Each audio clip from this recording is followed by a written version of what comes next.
Guys welcome back to my channel the study life. আজি মই এটা বহুত গুৰুত্বপূৰ্ণ টপিক লৈ আহিছোঁ, সেইটো হ'ল মাইক্ৰ' অৰ্গানিজম মানে অণুজীৱ। তো ভিডিঅ'টো লাষ্টলৈকে চাই থাকক, মই একদম থ্ৰ'লি এই মাইক্ৰ' অৰ্গানিজম চেপ্টাৰটো আপোনালোকক বুজাই দিম। যদি কিবা ডাউট থাকে মোক কমেণ্ট বক্সত কমেণ্ট কৰি দিব। সো মাইক্ৰ' অৰ্গানিজমৰ বিষয়ত কিবা কোৱেশ্চন কৰাৰ আগত আমাৰ মাইক্ৰ' অৰ্গানিজমৰ চেপ্টাৰটো ভাল কৰি বুজিব লাগিব। তো ইয়াৰ মাইক্ৰ' অৰ্গানিজমৰ চেপ্টাৰ বুজিবৰ কাৰণে আমাৰ বুজিব লাগিব যে মাইক্ৰ' অৰ্গানিজমটো কি, সেইটো হ'ল এটা মেইন বস্তু। তো ইয়াত লিখা আছে যে the organism that are very small and can only be seen through an instrument call microscope are call micro' organism or বেছ। তো ইয়াত লিখিছে যে যেই অৰ্গানিজম, যেই জীৱবিলাক বহুত ক্ষুদ্ৰ ধৰণৰ হয় আৰু সেই জীৱবিলাক আমি খালী চকু দেখিব নোৱাৰোঁ, সেইটো দেখাৰ কাৰণে এটা ইনষ্ট্ৰুমেণ্ট লাগে। সেই ইনষ্ট্ৰুমেণ্টক আমি মাইক্ৰস্কোপ বুলি জানো।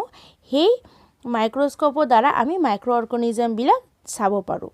ইয়াত নেক্সট পেৰাগ্ৰাফত লিখিছে they are present all around us even inside our body on its surface. তো এই মাইক্ৰ' অৰ্গানিজমবিলাক আমাৰ চাৰিওফালে আছে আৰু আমাৰ বডিৰ ভিতৰতো মাইক্ৰ' অৰ্গানিজমবিলাক আছে। Micro organisms are found in all kinds of places, including extremely cold places such as Siberia, Alkasa, hot desert like an Atacama desert, hot water spring, volcanoes, and oxygen deficient environment. তো ইয়াত লিখিছে যে সেইটো আমাৰ চাৰিওফালে সব জেগাত আছে, মানে আমাৰ কোল্ড প্লেচ যেন ইয়াত উদাহৰণ দি দিছে সাইবেৰিয়া, আলকাছা বা হট ডেজাৰ্ট হোক বা হট ৱাটাৰ হোক, মানে আমাৰ চাৰিওফালে মাইক্ৰ' অৰ্গানিজম চৰাই আছে।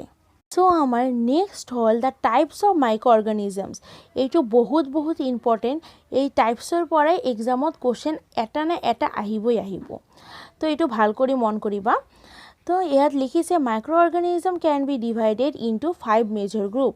মাইক্ৰ' অৰ্গানিজমবিলাক আমি 5টা ভাগত ভাগ কৰিব পাৰোঁ। প্ৰথমটো হ'ল বেক্টেৰিয়া। তো bacteria are the most commonly found single cell or unicellular microorganism. They can be rod-shaped, spherical, comma-shaped and spiral. They are found everywhere including oceans and guts of animal. A few examples of bacteria are Lactobacillus, Vibrio cholerae, etc. তো ইয়াত লিখিছে যে বেক্টেৰিয়াবিলাক commonly পোৱা যায় single চেলত পোৱা যায় আৰু ইউনিচেলুলাৰ চেলো পোৱা যায়। তো ইয়াত বেক্টেৰিয়াৰ কিছুমান এক্সাম্পল দি দিছে। তো ইয়াত লেক্টোবেচিলাছ, এচিচেৰিয়া কলি, ভাইব্ৰিঅ কলেৰা এনেকুৱা ধৰণৰ কতগুলা বেক্টেৰিয়া হয়, সেইবিলাকৰ এক্সাম্পল দি দিছে। এই এক্সাম্পলৰ পৰাই এক্সামত কুৱেশ্যন আহি থাকে। নেক্সট পইণ্টত আছে এলগি।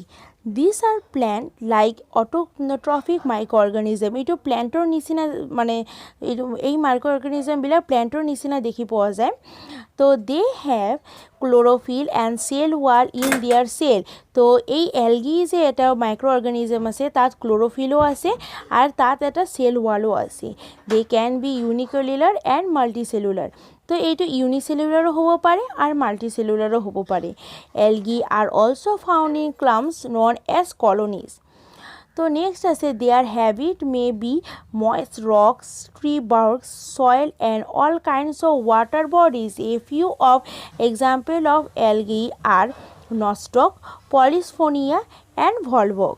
তো ইয়াত এলগিৰ এক্সাম্পল দি দিছে আৰু এলগিটো আমাৰ ৰকছত, মানে পাথৰ, ট্ৰীৰ বাৰ্কত আৰু অল কাইণ্ডছ অফ ৱাটাৰ, মানে য'ত মানে ৱাটাৰ জাতীয় জাগা থাকে তাত আমাৰ এলগিটো পোৱা যায়। থাৰ্ড পইণ্টত আছে ফাংগি। ফাংগিটো বহুত ইম্পৰ্টেণ্ট হয়। These are the organisms that lack chlorophyll and follow heterotrophic mode of nutrition. Fungi can be unicellular and multicellular. Some multicellular fungi like mushroom are visible to the naked eye. তো ফাংগিৰ এটা example ইয়াত দিছে যে mushroom. তো mushroom মানে এটা micro' অৰ্গানিজম আছে যিটো আমাৰ দেখাৰ কাৰণে মাইক্ৰস্কোপ নালাগে, সেইটো আমি খালী চকুৰে দেখিব পাৰোঁ। আৰু তলত এই কেইটা এক্সাম্পলো দিয়ে দিছে ফাংগিৰ, আপোনালোকে চাই ল'বা। আমাৰ 4th নাম্বাৰটো হ'ল প্ৰট'জোৱা। তো this are unicellular micro' organisms with animal like characteristic. তো এই কুৱেশ্যনটো আহি থাকে যে এনিমেল লাইক কেৰেক্টাৰিষ্টিক্সটো কোনটো হয়, মানে আপোনাৰ অপশ্যনত বেক্টেৰিয়া, এলগি, ফাংগি, প্ৰট'জোৱা এনেকুৱা দি দিব। তো আপুনি গম পাব লাগিব যে এইটো প্ৰট'জোৱাই হয়। তো নেক্সট লিখিছে their habitat include fresh water or salt water, soil and bodies organism. A few example of protozoa are amoeba, paramecium, trypanosoma. তো এইবিলাক এটা কেইটা এক্সাম্পল দি দিছে। আৰু নেক্সট হ'ল ভাইৰাছ। তো this can be seen only through an electron microscope because they are so small that they need to magnify up to 2 lakh times their original size to be observed. তো virus মানে সবকেইটা micro' অৰ্গেনিজমৰ থেকে ভাইৰাছটো ইমান মানে slow' হয় যেইটো দেখাৰ কাৰণে আমাৰ ইলেক্ট্ৰন মাইক্ৰস্কোপ লাগে, আৰু সেইটো মানে 2 লাখ টাইম মানে অবজাৰ্ভ কৰিব লাগে যে সেইটোৰ চাইজটো কিমান, মানে ইমানখিনি ক্ষুদ্ৰ হয় তেওঁলোকে। A few example of virus, ইয়াৰ তলত ভাইৰাছৰ কেইটামান এক্সাম্পলো দি দিছে, আপোনালোকে চাই লওক। নেক্সট ইয়াত আমাৰ এটা চাৰ্ট দি দিছে, এই চাৰ্টটো হ'ল ডিজিজ কজ বাই বেক্টেৰিয়া। তো বেক্টেৰিয়াৰ ফলত আমাৰ যেই ডিজিজবিলাক হয়, কোন বেক্টেৰিয়াৰ ফলত কোন ডিজিজটো হয় সেইটো আমাৰ জানিব লাগিব, কিয়নো এইবিলাক কুৱেশ্যনেই এক্সামত আহি থাকে। তো আমাৰ ডিজিজৰ নাম প্ৰথমটো হ'ল কলেৰিয়া। কলেৰাৰ কাৰণে হয়, কোন বেক্টেৰিয়াৰ কাৰণে হয়, ভাইব্ৰিঅ কলেৰি। আৰ ডিজিজ দেন টাইফয়েডৰ কাৰণ কোন বেক্টেৰিয়াৰ ফলত হয়, সালমনেলা টাইফি। যেনেকুৱা আছে এনথ্ৰেক্সটো কোন বেক্টেৰিয়াৰ ফলত হয়, বেলিচাছ এনথ্ৰেচিছ। এনেকুৱা কৰি আমাৰ এইবিলাক শিকি থ'ব লাগিব। আমাৰ তলত আছে যে ভাইৰাল ডিজিজেছ। তো ভাইৰাল ডিজিজেছ মানে এটা মানুহৰ পৰা আন এটা মানুহৰ যাব পাৰে। যেনেকৈ ইয়াত উদাহৰণ দিছে যে এইডছটো cause by the human immunodeficiency virus HIV। তো এইডছটো পঢ়াৰ আগতে আপোনালোকে এইডছৰ আগত ফুল ফৰ্মটো শিকি ল'বা, আৰু HIV ফুল ফৰ্মটো শিকি ল'বা, এইবিলাক কুৱেশ্যনত আহি থাকে। আৰু তলত কেইটা ভাইৰাল ডিজিজৰ কেইটা এক্সাম্পল দিছে, স্মল পক্স, চিকেন পক্স, এইবিলাক কেতিয়াবা এক্সাম্পল দি দিছে, এইবিলাক ভাল কৰি চাই যাবা। সো আমাৰ মাইক্ৰ' অৰ্গেনিজমৰ চেপ্টাৰটো পঢ়াৰ সময়ত আমাৰ এটা মানুহৰ নাম ভাল কৰি মনত ৰাখিব লাগিব, সেইটো হ'ল আলেকজেণ্ডাৰ ফ্লেমিং। তো ইয়াৰ বাৰ্থটো ডেট হ'ল 1881 to 1955। তো এই মানুহটো কিহৰ কাৰণে বিখ্যাত ইমান, সেইটো হ'ল সি ডিস্কভাৰ কৰিছিল এণ্টিবায়'টিক পেনিচিলিন। আৰু নেক্সট একটা গুৰুত্বপূৰ্ণ টপিক হ'ল স্পইলেজ অফ ফুড। আমাৰ যে খাদ্যবিলাক এদিন বা দুদিন থৈ দিলে যে তাত যে বেক্টেৰিয়া বা ফাংগি এইবিলাক আহি যায়, কিহৰ কাৰণে আহে সেইটো আমাৰ জানিব লাগিব। তো সেইটো এটা মাইক্ৰ' অৰ্গেনিজম হয়। তো micro' organism such as bacteria and fungi can spoil food, particularly the food items containing moisture. তো বেক্টেৰিয়া দিছে, various bacteria are responsible for spoilage of milk, cheese, meat, fruit, vegetable etcetera. তো বেক্টেৰিয়াৰ কাৰণে আমাৰ কি খাৰাপ হৈ যায়, কি খোৱাৰ বস্তু খাৰাপ হৈ যায় সেইটো জানিব লাগিব। সেইটো milk, cheese, meat, fruit and vegetable, এই মানে এনেধৰণৰ চিজবিলাক আমাৰ খাৰাপ হৈ যায়। Certain bacteria cause food poisoning in human.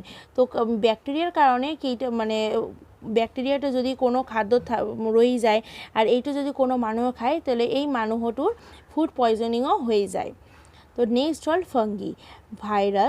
Various fungi are responsible for spoilage of egg, meat, fruit, vegetable etcetera. Harmful fungi can also grow on bread, wine and beer if not stored properly. তো ইয়াত ফাংগিৰ কাৰণে বহুত ধৰণৰ খাদ্য নষ্ট হৈ যায়।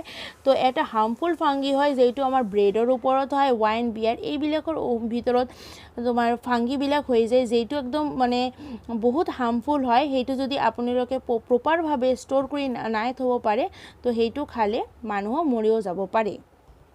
আজিৰ কাৰণে ইমানখিনি। আশা কৰি টপিকবিলাক আপোনালোকে ভাল কৰি বুজি লৈছে।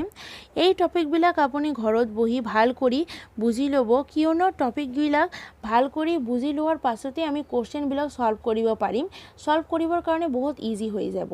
যদি আপোনালোকৰ এই টপিকৰ ওপৰত আৰু কুৱেশ্যন লাগে, তো মোক কমেণ্ট বক্সত কমেণ্ট কৰি দিব, আৰু এই ভিডিঅ'টোৰ PDF-টো আপোনালোকে ডিছক্ৰিপশ্যন বক্সত পাই যাব।